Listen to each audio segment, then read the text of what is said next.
As coffee continued its journey across continents, it began to reshape not only daily habits, but also entire systems of society.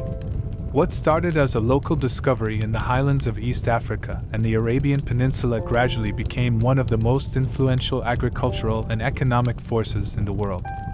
And with that transformation, its meaning deepened. Coffee was no longer just a drink that helped people stay awake. It became a global necessity. By the time coffee reached Europe, it entered a world already undergoing major change. Cities were growing, trade networks were expanding, and intellectual life was becoming more active than ever before. In this environment, coffee found its place quickly, but not without controversy.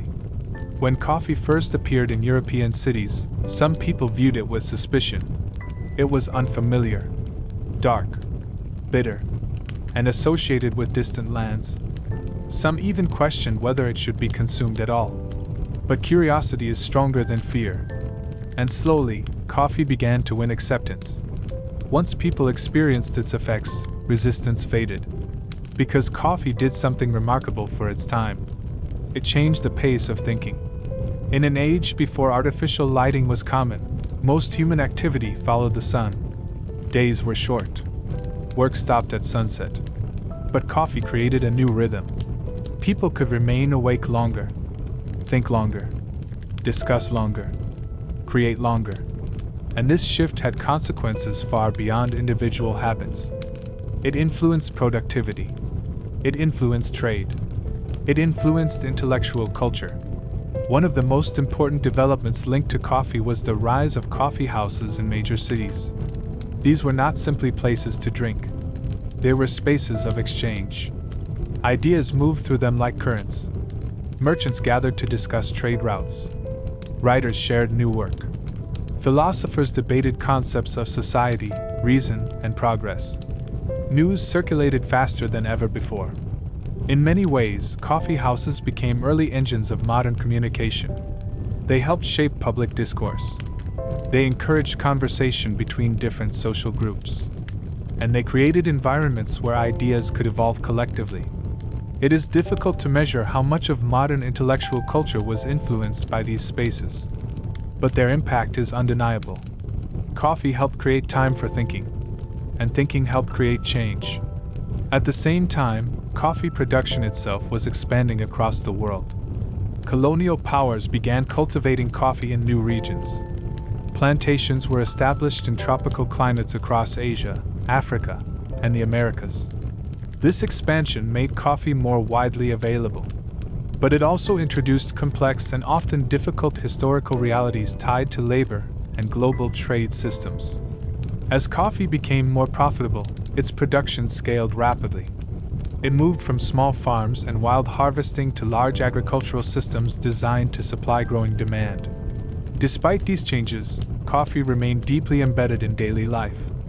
For workers, it provided energy during long hours. For students, it supported study and concentration. For travelers, it offered comfort and familiarity in unfamiliar places. And for societies as a whole, it became part of the daily rhythm of modern life. Morning coffee, afternoon coffee, evening conversations around coffee. A ritual repeated across cultures and continents. What is remarkable is how universal this ritual became. Different countries developed different traditions. Espresso in Italy, strong brewed coffee in the Middle East, filtered coffee in Europe and the Americas.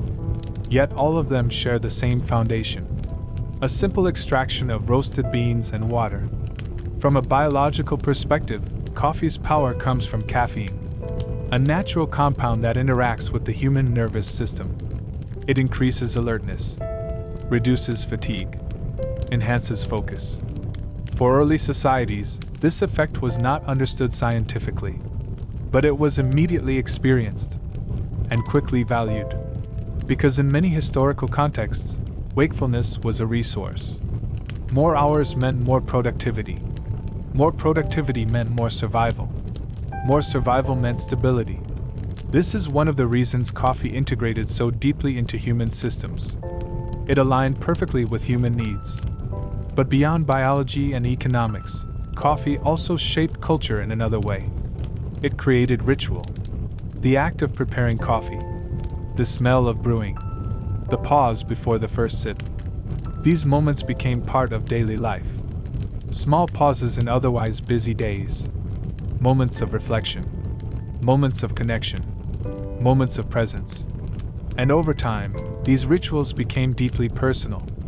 A shared human experience expressed in countless variations around the world. Today, coffee is one of the most consumed beverages on the planet. But its story is not just about consumption. It is about transformation. From wild plant to global culture. From local tradition to universal habit. From natural curiosity to daily ritual. And through it all, coffee continued to do what it has always done. It brought people together. It kept people awake. And it quietly helped shape the modern world.